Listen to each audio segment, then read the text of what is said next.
بسم اللہ الرحمن الرحیم۔ السلام علیکم ناظرین۔ غشی طاری کرنے والے بخار کا علاج۔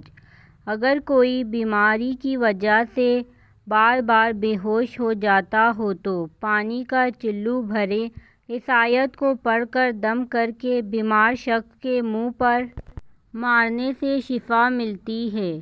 جادو جنات کا اثر دور ہو جاتا ہے۔ ڈینگی کے مریض میں بھی یہ عمل لاجواب ہے۔ بسم اللہ الرحمن الرحیم۔ وَقُلْ رَبِّ أَعُوذُ بِكَ مِنْ ہَمَزَاتِ الشَّيَاطِينِ وَأَعُوذُ بِكَ رَبِّ أَنْ يَحْضُرُونِ۔ اس ویڈیو کو صدقہ جاریہ کی نیت سے زیادہ شیئر کریں تاکہ آنے والی اس طرح کی انفارمیٹیو ویڈیو آپ لوگوں کو ملتی رہیں۔ جزاک اللہ۔